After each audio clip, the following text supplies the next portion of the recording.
Again, welcome to the 2013 Distinguished Lecture of the General Anthropology Division. We're extremely pleased to have Professor Bruno Latour as this year's Distinguished Lecturer. Bruno Latour has been at Sciences Po Paris since 2007, first serving 5 years as Vice President of Research before returning to the faculty as Professor. Latour's work is as expansive as it is influential, crossing disciplinary boundaries from science and technology studies to anthropology and archaeology, religion, architecture, and environmental studies.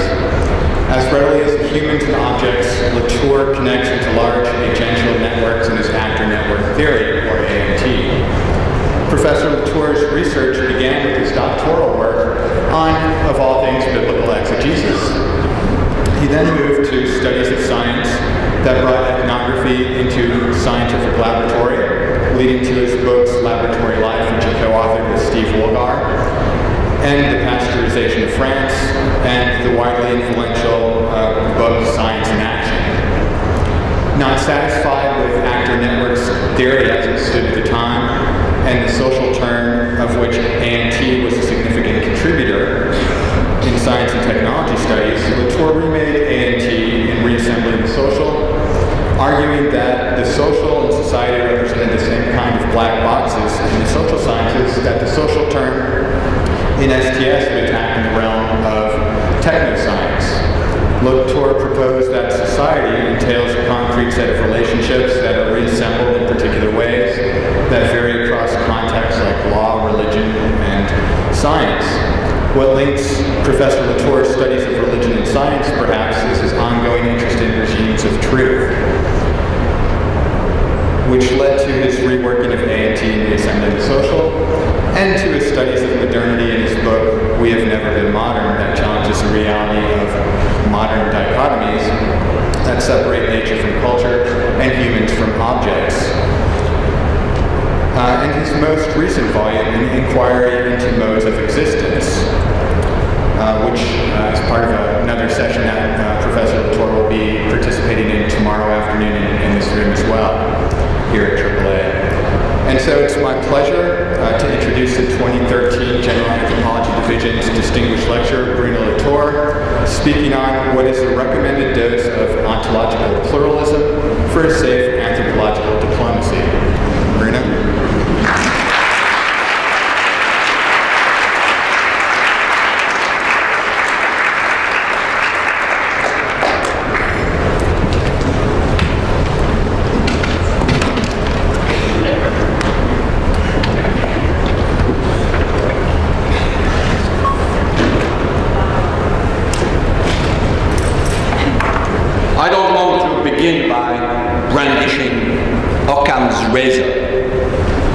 I think you would agree that such a razor, if it were to be used too intensely, would gravely deplete the resource that anthropologists are allowed to use to account for the multiplicity of agencies entertained by the collective with which you came into contact. This depletion would be especially troubling when it's those who call themselves modern, whose strange ways of life have to be documented through the use of ethnographic methods. Modern collective seems to have a difficulty reconciling the official principle of parsimony, the world is made of object and subject, period, with the bewildering numbers of entities they have never ceased to encounter or to generate along their path. This is why I propose to shift slightly the metaphor of the razor. Instead of using it to shave off any excess of entities proliferating needlessly everywhere, I want to take it rather as a nice stainless cutlery set, une batterie de cuisine, such as a good chef needs to have in front of her in order to delicately dispose of her vegetable, meat, herb, and condiments, and especially to dispatch her chickens, as Plato would advise her to do, without breaking their subtle articulation. If you can show me a chef that employs only 2 knives and 1 single pot to prepare every 4-star dish, then I would fall back on the older metaphor of a razor. In the meantime, I will strictly apply the principle of parsimony by proposing to use exactly as many tools as necessary to delineate as exactly as possible what should not be disarticulated. Not one more, I agree, but not one less either. Such a shift of connotation of the metaphor of a razor will allow me to nudge the notion of ontology away from its excessively grandiose pedigree. Even though ontology has been defined as the science of being as being, and here you may want to overhear the loud organs of German philosophical requiem played at full volume, I take it as a relational and highly practical term. Ontology is what you engage in whenever you wish not to shock those you are encountering by granting the wrong type of reality to the agencies that keep them moving. In that sense, ontology is close to the term of diplomacy. As every ethnographer knows, in addition to the many blunders every one of us commits in the course of his or her fieldwork, there exist also graver mistakes where you sense that the regime of reality granted to this or that entity has been seriously mistaken. It's at those points, usually the most revealing moment in the course of our inquiries, when we try to repair broken relations by some innovative move into defining the status of a contrasting realities that have been open to misinterpretation. I lived through that myself when I first noticed 40 years ago that there was absolutely no way that I could capture laboratory life with the pincer of realism versus social constructivism. Every use of this crude tool created such an uproar that I had to work ever since to begin to sketch the status of artificially produced objective fact. And the topic is still so touchy, but I'm not sure I've succeeded. Anyway, it's through such innovation that we are practicing ontology. When we realize that we had entered the interaction with too limited a set of templates to account for the degrees of realities mentioned by informants.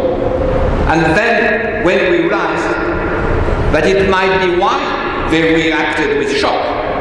And then again, when we attempt at repairing the relation with them, provided they have not fled away, of course, or kicked us on the head, by negotiating a plausible account that enlarge, if we are blessed by the God of inquiries, the numbers of templates we are collectively able to entertain with which we can resume future relations. Any one of you, I'm sure, now pictures in your mind those rare, unfortunate eureka, either from your own work or from those of your predecessors, that mark the turning points of the value subdiscipline making up the rich domain of anthropology. So, ontology emerges in the course of encounter when the inquirer had felt oneself corseted by too narrow a set of legitimate agency, and when he or she is led to bend backward to find a better way to tie back again the relation that had been broken by recognizing another legitimate way of being. In that sense, the exact etymology of such a practice should not be called ontology, but rather deontology, provided you accept to define its etymology in the following way. The exquisite science, or rather the delicate art, of being respectful of those we deal with by being entangled within a set of beings whose status has been fully recognized. Not the science of being as being, but the science, that is, the subtle care of not making mistakes on how many types of agencies are acting on us, as well as on those with whom we try to elaborate a common world. In that sense, ontology and anthropology are almost synonymous. I say almost because, as we shall see, ontology spurs anthropology to resume its original task by pushing it to take a slightly different path. The shift from ontology to deontology will allow me to underline first a few breaches of etiquette in dealing with those we encounter, and then maybe to propose a small protocol to increase the dosage of ontological pluralism. Let me sketch a few of those don't do. The most brutal way of entering into contact would be to start the relation by taking pride in denying the very existence of the agent that are making our informants move. This would be the case, for instance, where we use the category of belief. Belief is the opposite of Midas touch. It transforms gold into dust. It's almost every time an accusation that establishes an infinite distance between those who study and claim not to believe, and those who are tied by those beliefs in non-existing entity that has to be explained by other realities they are not aware of. Here, the Occam razor becomes a sign.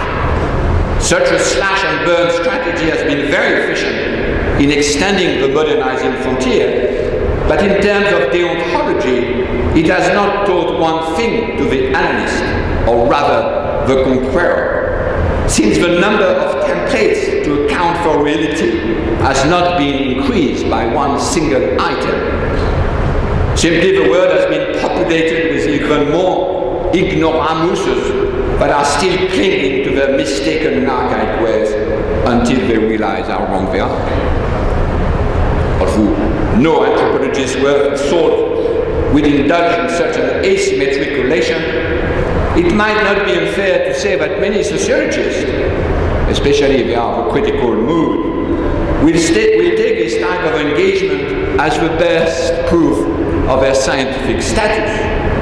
They would proudly argue that it's only because you don't believe in any of this stuff that you can see through the cloud of illusion through which the actors insist on living. Such a pride in denunciation is probably the remaining distinction between those two disciplines. Ontology for sociologists is a settled matter. They know the list of what make up the world, and their problem is that of providing an explanation using this list. While anthropologists are consumed by deontological scruples, for them, Oliver Cromwell's injunction never ceased to resonate. Beseech you, my brethren, by the bowel of Christ, bethink that you might be mistaken. While anthropologists accept of running themselves the risk of being mistaken, sociologists prefer leaving this risk safely to the informant. It is because of a gnawing doubt that inquirers attempted a more reasonable way that consists in putting inside brackets any ontological claim by remaining as non-committed as possible about the legitimate reality of the agencies acting upon their informants. This tactic is certainly more polite than to deny a prior their existence. But you would agree that it's a strange sort of politeness, since it does nothing but delay indefinitely the moment of reckoning, where both parties will have to negotiate the list of agencies making up their common world. To be sure, the inquirers are no longer conquerors in charge of emptying the world of all the spurious agencies by expanding the modernizing frontier. But they become pretty devious agents doubles, not to say hypocrites, carefully hiding what they really hold to by bluffing their way during their stay in the field and revealing their real attachment only when they are back home with their colleagues. Thanks to this tactic, the Occam razors is still used at home to limit the number of agencies, and if they are allowed to multiply abroad, it's because it makes no real difference, since their claims to existence have been equally denied, so that they all remain suspended in an overcrowded reservation, a sort of ontological limbo. No matter how respectful we have all learned to be in our daily encounters with the other's agencies, it remains that by bracketing out all question of ontology, for perfectly sound scientific reason at first, we have not enlarged our own repertoire of legitimate agencies acting in our world. If they remain active, it's only in theirs. By bracketing out their ontological claim, it's in effect our ontological claim that have been bracketed out as well, or deep frozen if you will. On the whole, such a tactic is less abrasive, but no more deontological than the first. The list of legitimate actants is just as limited as before. The third solution is well known, especially now that it begins to be largely dismantled. It consists not in bracketing out all ontological claims, but on the contrary, in doing as if they had been granted a durable ontological status. The idea this time is to tie their existence to the most enduring and best entrenched organization of reality, namely the gouge known as one nature versus multiple cultures. The solution that now appears retrospectively as the most ethnocentric vision, even though it's supposed to settle for good the question of what is universal and what is particular. With such a template, all the claims of ontology were offered a veneer of reality by being all equally woven out of the same fabric, that of a symbolic world. Whatever other collectives say about the agency that make them act, you no longer have to deny their existence, nor to suspend their access to reality, since you are now allowed to load them with the full weight of their symbolic order. You don't even have to be polite anymore. Now it's science itself that requires you to organize in whichever way you see fit the multiplicity of a transformation occurring in what has now gained a reality of its own. And the convenient aspect of this scientific standpoint is that you benefit from the impression that you no longer have to engage in any ontology.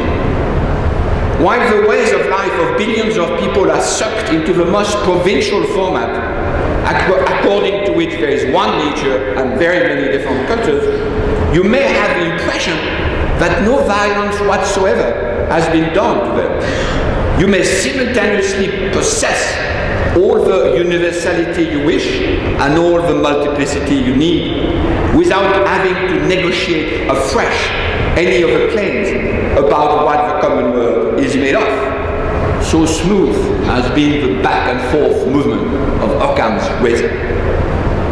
With one nature and multiple culture, the much older history of bifurcation, and to use Alfred North Whitehead's label, has completed its course and rendered the search for ontology, it seems forever, a thing of the past. From now on, it will have become impossible. Sorry.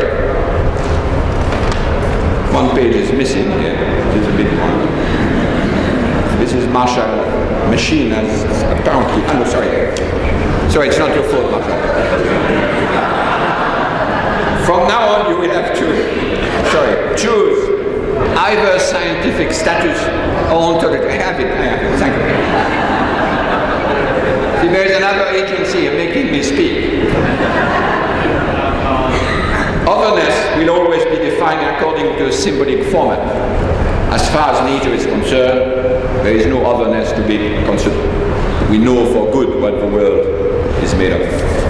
At this point, meaning and being cannot be rejoined anymore. Case settled. Well, not settled for long. No sooner had ontology been declared dead, it had begun to proliferate anew. What has been called the ontological turn is not a fresh idea, and even less some French idea, but the realization that all the traditional questions tackled by anthropology had been repressed too quickly by the one nature, multiple cultures format. Apparently deep deontological blunders had been made that have rendered vacuous not only the description of cultures, but that of nature as well, thus reopening the line between physical and cultural anthropology. It should not even be called a turn, but rather a return to this deontology that forms the philosophical as well as the political heart of a discipline, but has never been really at ease in the positivistic worldview anyway. Diplomacy and deontology have always accompanied anthropology, and that has nothing to do with an abandonment of the quest for truth.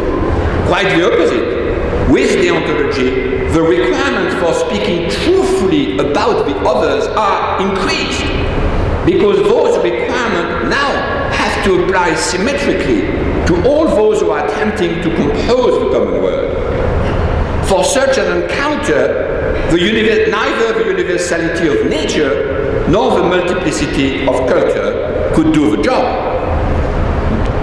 The reason for this return of ontological scruples are multiple. Post-colonial ethnography first, the vast development of gender studies, of course, the impact of my own field, anthropology of science, and probably more efficaciously than any of those academic moves, the dissemination and thus the dissolution of the various modernizing fronts. There are today so many ways of being modernized that the very distinction between modern and non-modern have been become impossible to be made. But I think it's fair to say, above all, that the eruption of ecological mutation has made a mockery of the idea that the list of agencies could be closed. Suddenly this idea seemed ludicrous.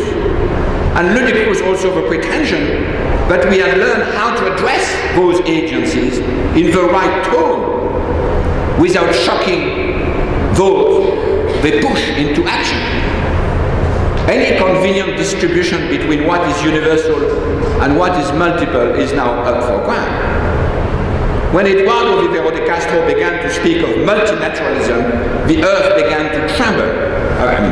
He began to speak of multinaturalism while the earth in parallel trembled. He's not responsible for the tremble. Such is the situation that we now inherit.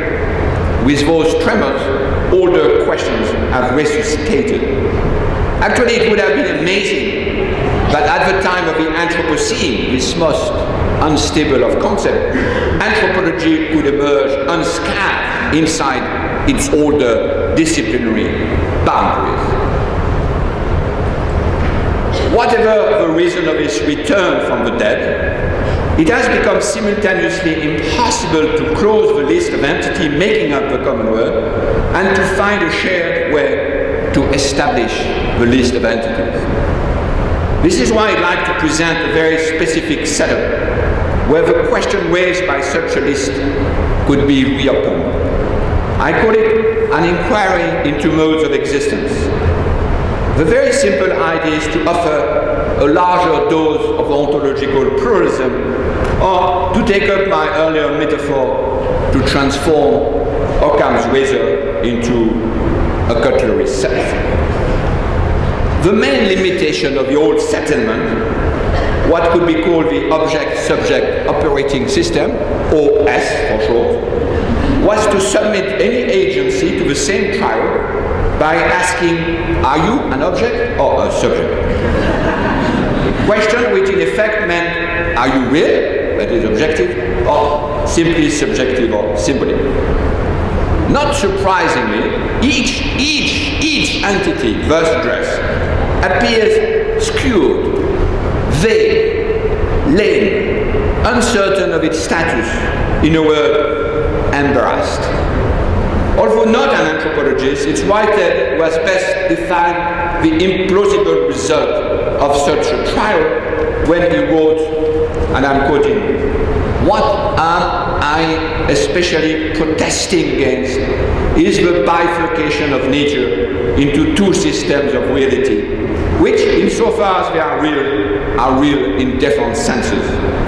One reality would be the entities such as electrons, which are the study of speculative physics.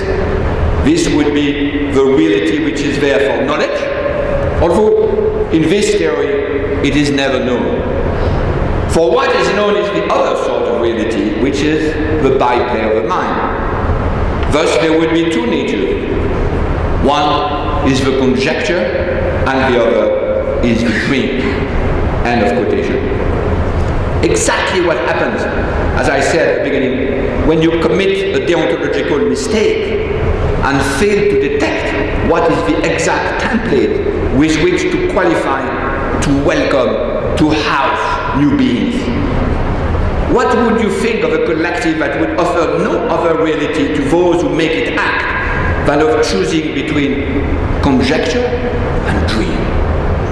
Yet it's exactly what we are supposed to accept without, as Whitehead said, protestation, when we are told not to indulge in ontology. The reason why we need, it seemed to me, an inquiry into modes of existence is that there is a gross imbalance in how we protest against such an ill-conceived trial. There is much more indignation on the side of a dream than there is on the side of a conjecture. And yet, both have been just as badly treated. That's what I mean by symmetric anthropology. I agree that the whole anthropological literature is a long protestation against such a trial, and a defense of agency bearers against such an ill-adjusted template. To take two recent examples, when Eduardo Cohn tries to reconstruct how forests think, or when Tanya Luhrmann follows what happens when God talks back, they have to make sure that neither forest nor God are drawn into such a courtroom, especially because what they are interested in is how agencies relate to one another, a move that is absolutely forbidden as long as you run the OS operating system. What the return to ontological question allows is for the inquirers to move for what the scholar called interagentivity, a cumbersome word for a clever way to let the agencies free to interpret or to translate one another without having at every step along the way to decline their credential in terms of human intentionality. But what about the other side, that of conjecture? Who is protesting as loudly against the way through which scientific and technical knowledge itself is offended by being asked to pronounce the wrong shibboleth? From the beginning of a program I called An Anthropology of the Modern, I've been struck by this other calamitous consequence of presenting every entity with the same instrument of torture. Are you real or are you subjective? Not only do we risk missing everything that is interesting in the many beings encountered by what is strangely called cultural or social anthropology, we risk not doing justice to what is even more strangely called materiality. And that has been made the other side with which physical anthropology is supposed to be concerned. To be limited to conjecture is no more gratifying than being parked into dream. Am I wrong to think that this is what modernism means? Am I wrong in thinking that this is what has now become unbearable? To continue with the same forest example, when Eduardo Kohn fights so efficiently to establish interagency connection without marking the obligatory stops at the station of the intentional human, he multiplies ontological template that would be also of great use to understand how, for instance, forest engineer at the INPA in Manaus establish connection with their agencies. Worms, clouds, canopies, finance, bacteria included. As I said earlier, what triggered my interest in anthropology of science and technology, and many of them are here actually today, was not how human, social, political they could be, but on the contrary, how little of the odd types of agencies we could describe by framing them either as material object or as symbolic elaboration. This celebrated OS operating system that was supposed to offer, according to Moss' description, the baseline, the default position, the yardstick, by contrast with which could be defined the rich diversity of cultural ways, does not pay justice to the famous or infamous westernized science, technologies, and economies either. That's what it means to never having been modern.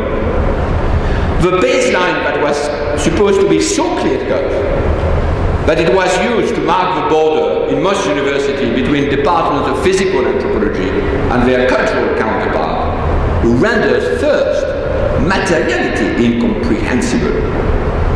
I would even argue that materiality is even less well treated than the symbolic, because we benefit from plenty of magnificent ethnographic accounts, for instance of ritual, but so little description of what it is to be a computer, a termite, an ecosystem, a river catchment, a technical project, or a corporation.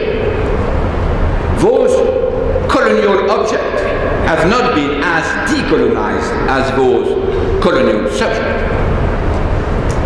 While it's a breach of etiquette to frame the questions about Runa's forest thinking according to the OS operating system, it is just as much a deontological mistake to believe that the science of forestry and soil science would fit nicely in such a frame.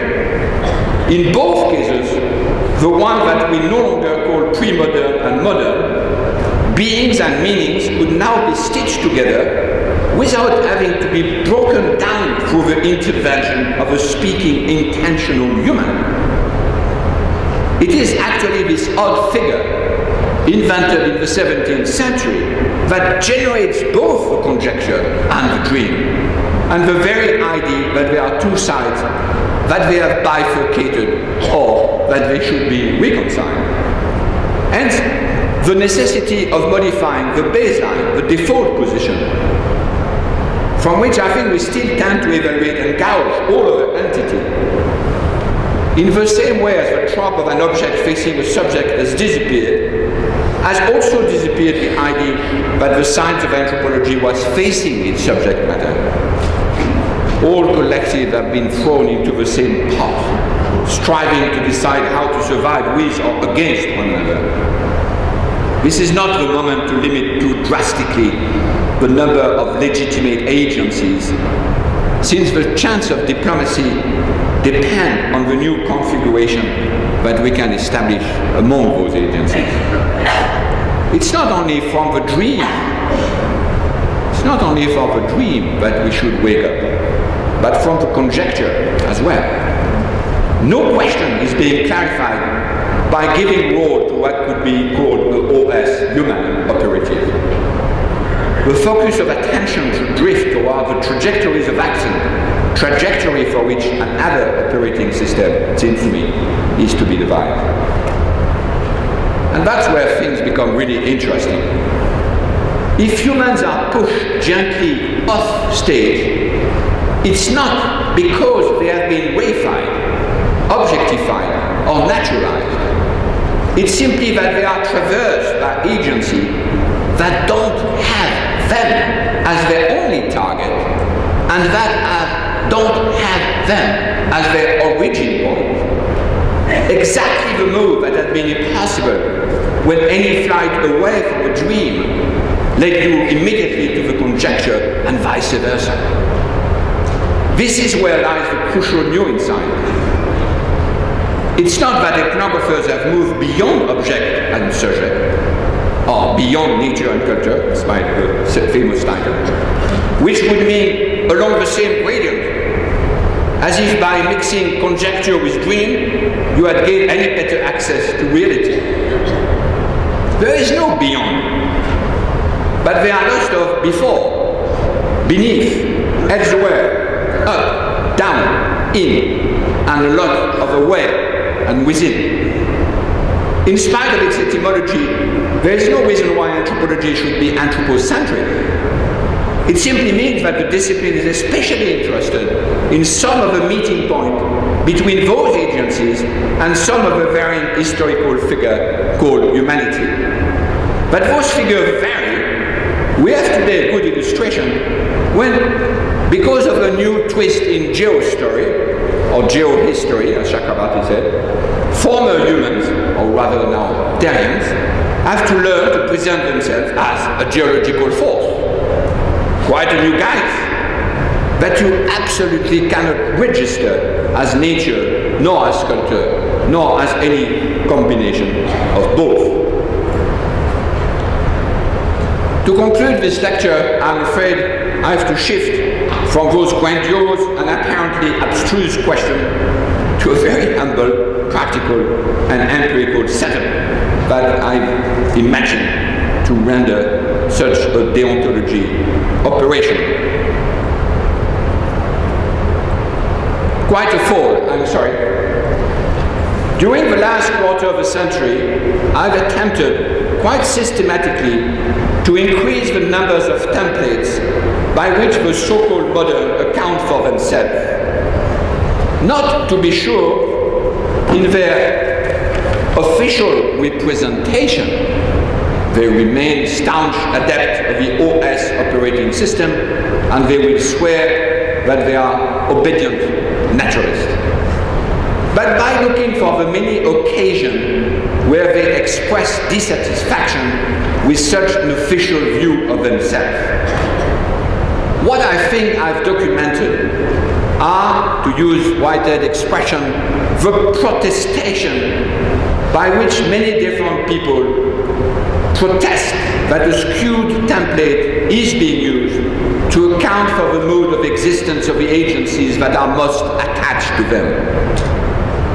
And the great advantage of never having modern is that those occasions of protestation are not rare events. On the contrary, they are what is visible at every turn. Every time the OS operating system is shown to be wanting, that is, most of the time. Those protestations are especially salient when category mistakes are made. Few examples. For instance, when scientists are asked by politicians to reach a consensus that run against the felicity condition of what they call science, they protest.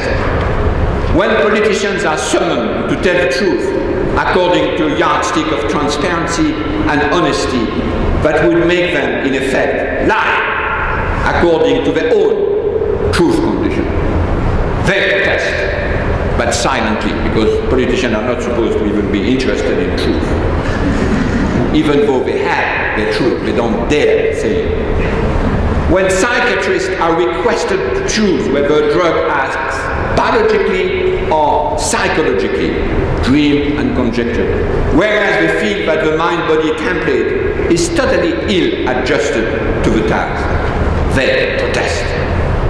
When penguins in Lourdes are asked whether they really believe that Bernadette Soubirous has been visited by the real Virgin Mary, and when they shudder and stutter because they want to use the adverb willing, but they feel the meaning implied by the interrogator is not subtle enough. They don't dare protest it. When judges, once the case is settled, are plaintively requested to say whether this is objectively the case, and when they are forced to say, equally plaintively, yes and no, because they are at a loss to calibrate what it means to say in their language for their being what is true legally. They protest. When engineers are requested to state that they master their project completely, when they know full well that the project will be realized only if an entire socio-economic system surrounds the original plan, ecosystem that nonetheless has no room in their plan because of the OS operating system. They protest, and so on and so forth. Well, suppose you are mad enough to do this for a quarter of a century, and always with the same questionnaire. Very important, you have to stabilize the questionnaire. For each of what I call a crossing between modes of existence, each having its own felicity and infelicity condition. Well, step by step, you will end up recognize trajectory, the modes, that play the role of alternative template for the recognition of agencies that are never been at ease in the OS operating system. Then you may begin to say, well, I think there is an alternative to Occam's razor. In the daily life of Westerners, at least, there is a very provincial, ontological repertoire that requires, I've not been able to go further, a good dozens of yardsticks. 12 instead of 1. Because don't forget that the object-subject is actually one. It's not two different entities. It's the object of that subject, and it's the subject of that object. So actually there is only one. And I will stop here, because then we go from madness to madness. You go one step further, and you write a book about it that sums up the provisional result of this inquiry. But in another feat of folly, you transform into a digital site. Here, modesofexistence.org. Also folly because the book is free, so difficult to make the publishers understand that. Where you ask readers, transform into co-inquirers, I hope some of you will be, to tell, of course, you how wrong you have been. That's very easy, everyone can do it.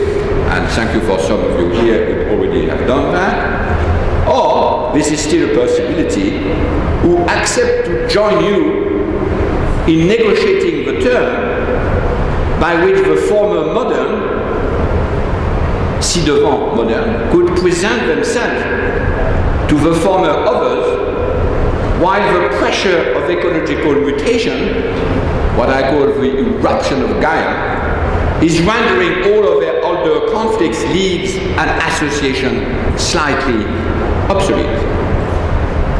Then you will have deployed in front of the other party at the negotiation table, I'm shifting metaphor here, instead of Occam's razor, a richer cutlery set that might help you to put an end, as Souriau said, to the metaphysical famine from which those who have mandated you, no one has mandated me, but I decided that I was mandated nonetheless, have suffered for long.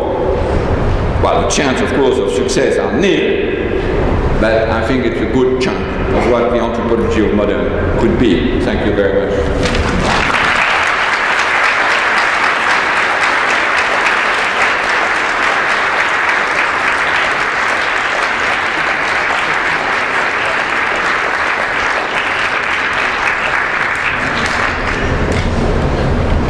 We have about 15 minutes that we can go for discussion and question and answer. If people are here, I'm going to let Bruno just point and call on you.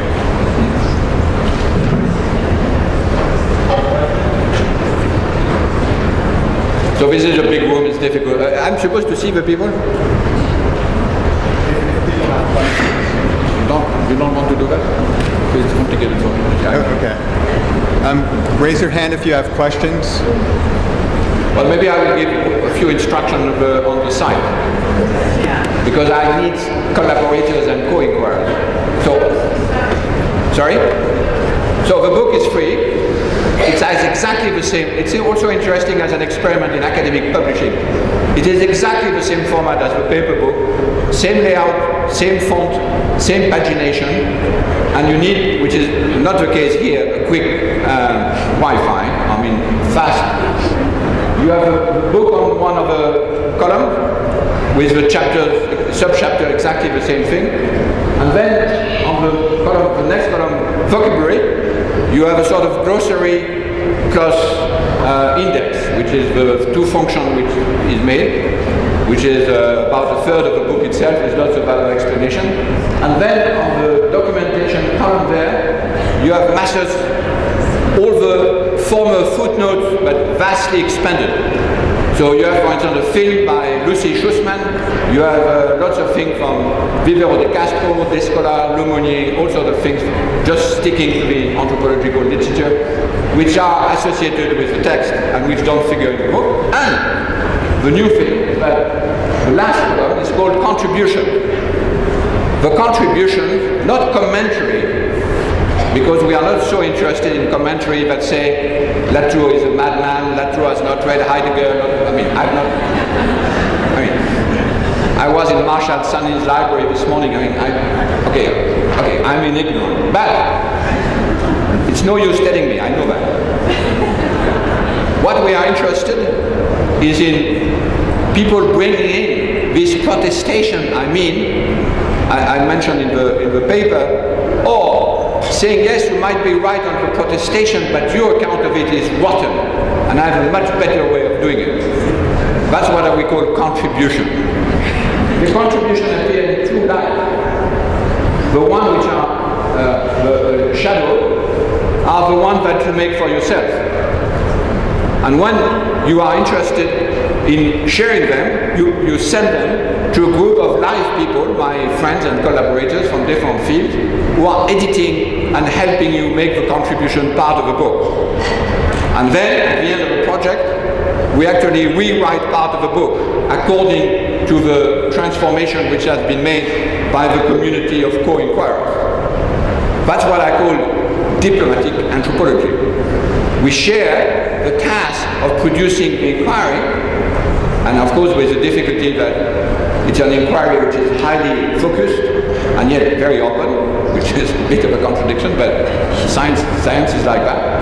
It's a dispositif, it's a highly elaborated setup to get new information. And then we have a whole set of face-to-face meeting with interested people to rewrite part of the book and trying to find something like a way of understanding entities in a way which is shareable, or to say, if you say that of your being, for me that means war.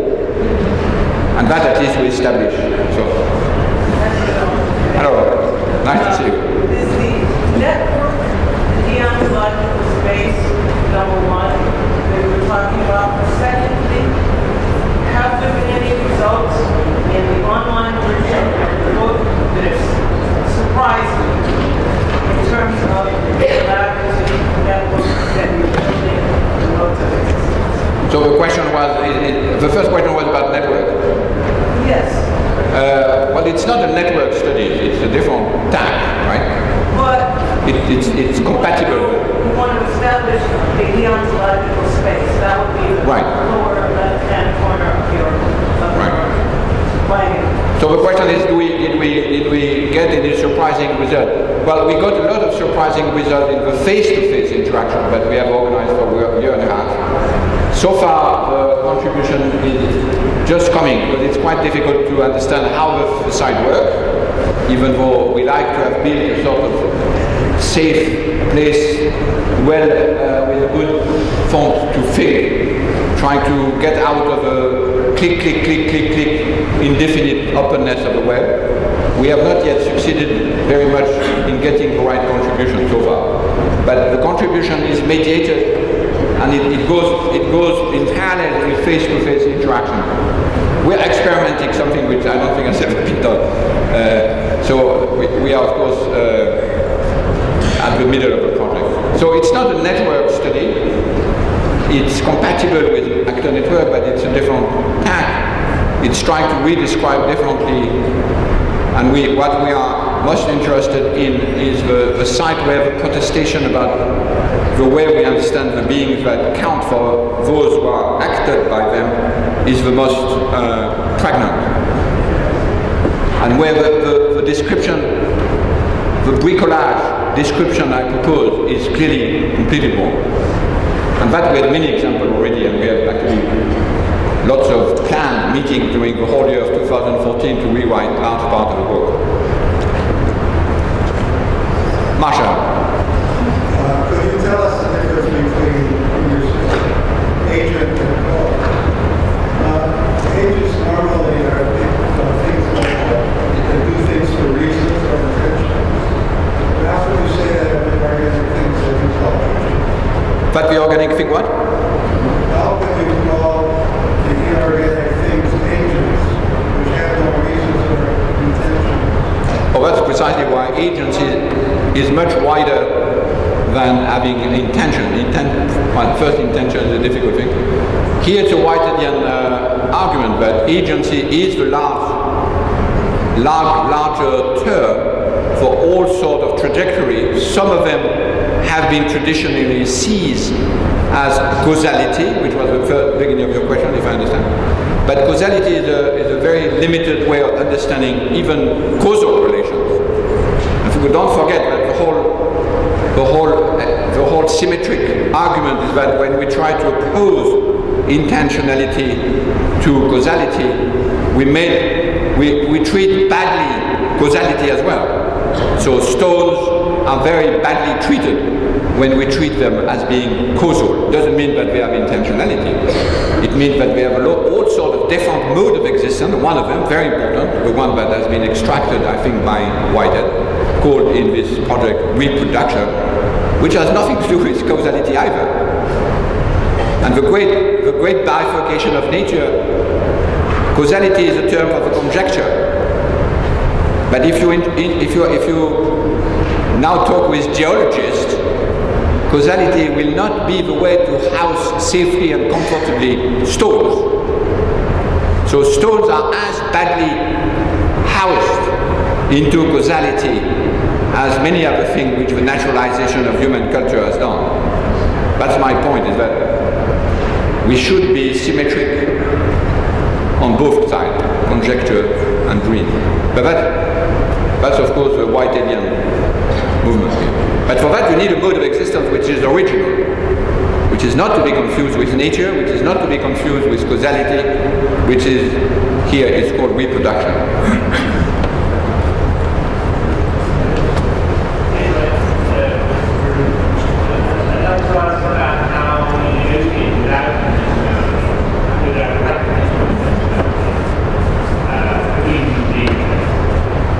Without talking?